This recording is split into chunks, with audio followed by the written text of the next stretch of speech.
Good afternoon, everyone. Brian Post here, Executive Clinical Director for Parents and Training and host of the upcoming first annual California Adoption, Trauma, and Healing Conference, November 8th and 9th at the University of California in Davis. And this is our pre-conference series with our distinguished guests. And today I have none other in studio than Mr. Pat O'Brien. Pat, thanks for joining us today. Well, it's my pleasure. Anytime. Glad to have you. So everyone, I've known Pat for over 20 years now. So we go a long ways back in the field of adoption and foster care. And Pat, I'm just excited to bring your wisdom and your expertise to all the parents and professionals seeking advanced understanding of adoption. Can you start off by telling us how you got started in adoption and kind of what the trigger for that call was? Well, I was working very happily as a social worker in the Manhattan Family Court System for the Legal Aid Society as a social worker. And then in 1985, I became an adoptive father. And now that I'm a dad, I needed a better paying job. So I saw an ad in the New York Times advertising for an adoption director of an agency that placed older kids for adoption.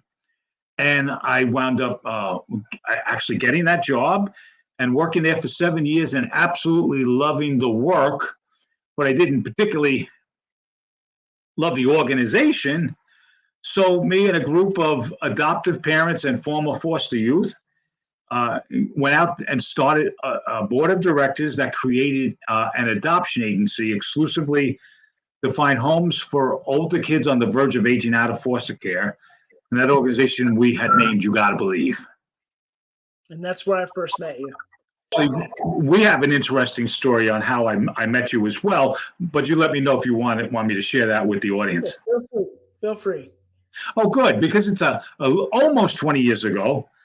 I get this book in the mail that had some puzzle on the front of it, and I just sort of ignored the book because I guess I was busy at the time and I don't like to read.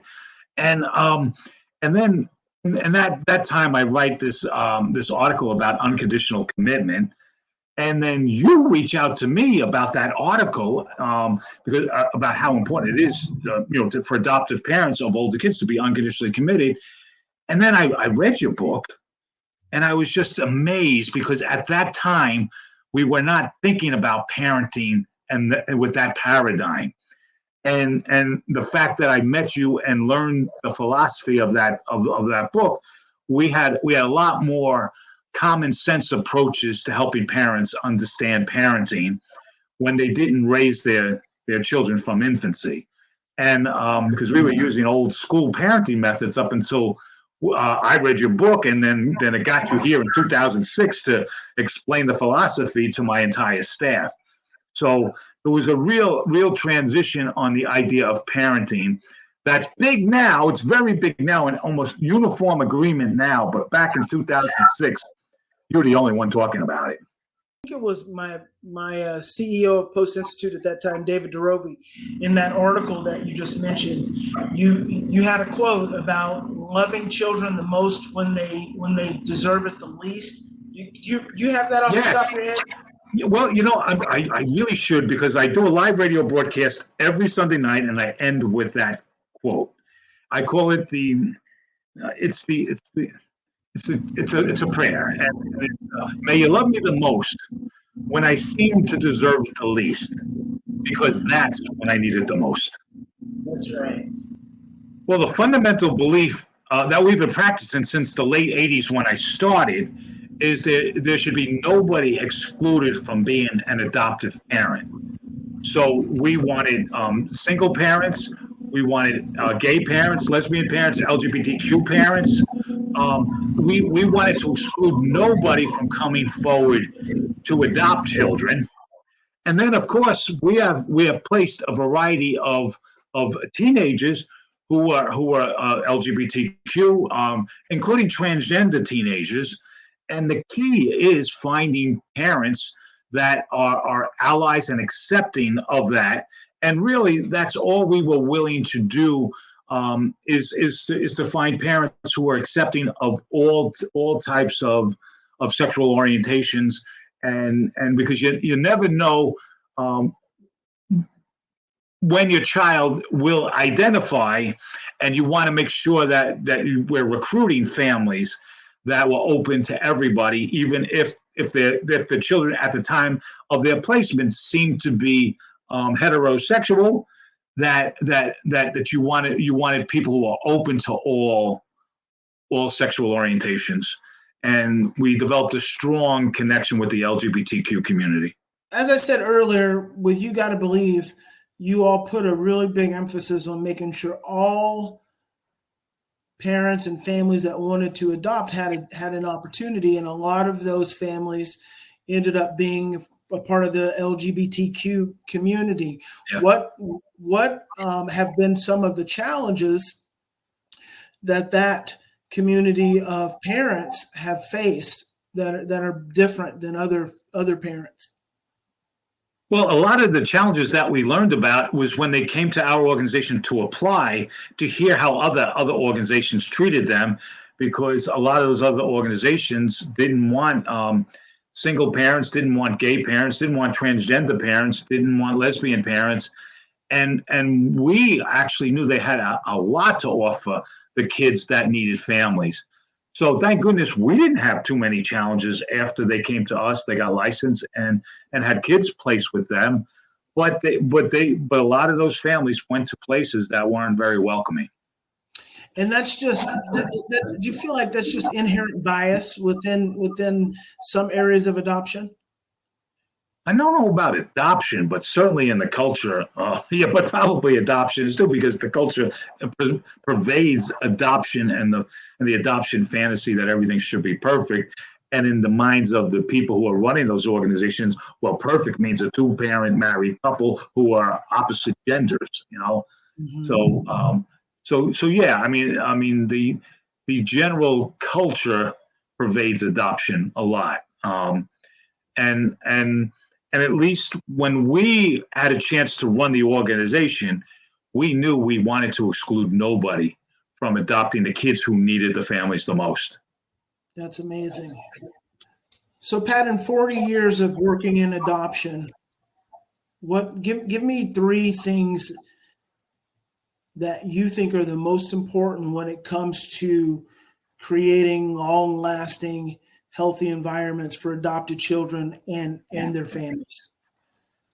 Well, interestingly enough, one of the major things that I've learned is that every child in the system already has somebody who loves and cares about them.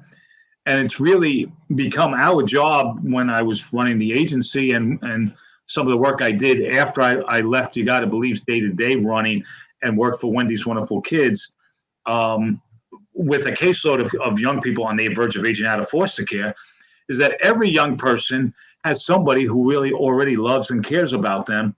What we have to do is reach out to those folks and let them know how we can help them, be a parent to this young person that they already know and care about very much. And very often we find people who are related to them, or people who know them through the school systems, through their original families, and just through day-to-day life, maybe at a community church or something. So almost every young person that is being adopted, let's say on the older age of the foster care system, has somebody who loves and cares about them, who can be brought into the process. And then lots of younger kids who are being removed due to neglect. A lot of those younger kids' families need more support rather than being separated from their original families. And on that occasion where a child is truly abused, could be 10 to 15% of the kids who come into foster care.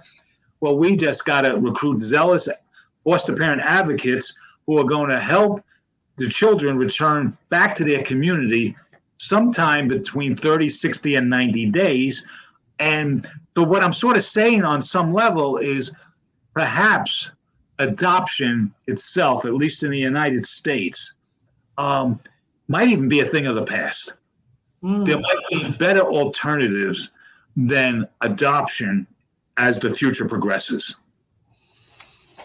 Wow, that's a phenomenal idea, because essentially you're saying that if we address the root of the problem Yes. and support families in need and help connect families in need with other family members who are capable and willing to step up, we could Yes. actually reduce the incidence of children being removed from their biological homes and Yes. maintain placements. And obviously, I think that is a great idea, and that is definitely something we'd want to pursue.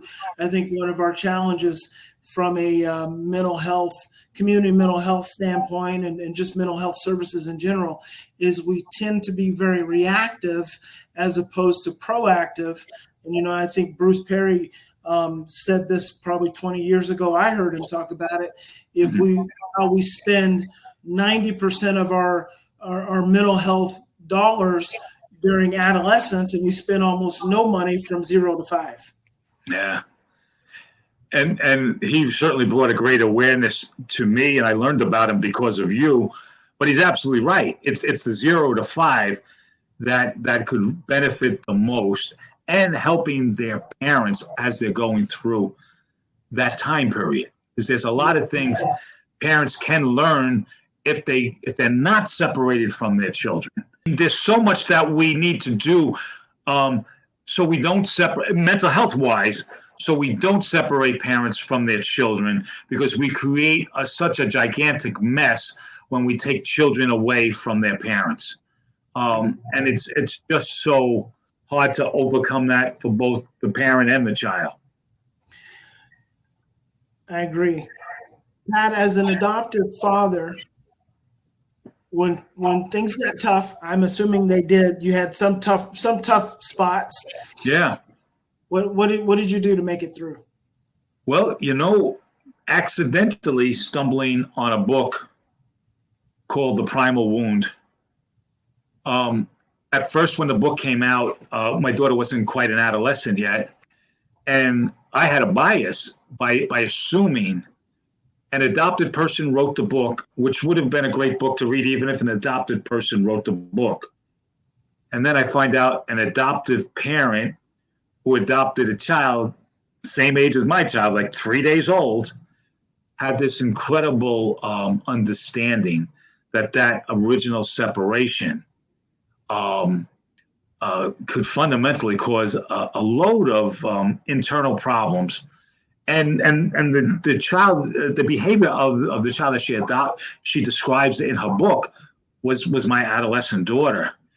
And it just reframed my whole perspective on how you parent a child. And indeed, I was inclined and committed to not raising any child the way my parents raised me, yelling, screaming, quick with the hands. But it also gave me a deeper understanding that original loss is, a primal wound. Yeah, that's excellent.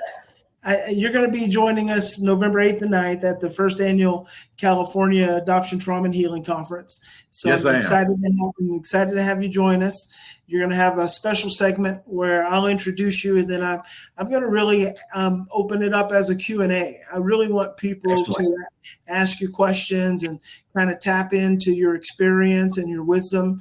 And I think it's going to be a great opportunity for people to learn something and learn from someone so unique. So I'm looking forward to it. Well, thank you so much. And I'm looking forward to hearing both you and Dr. Nadine Burke. Fantastic. All right, Pat, thank you so much. Have an amazing day.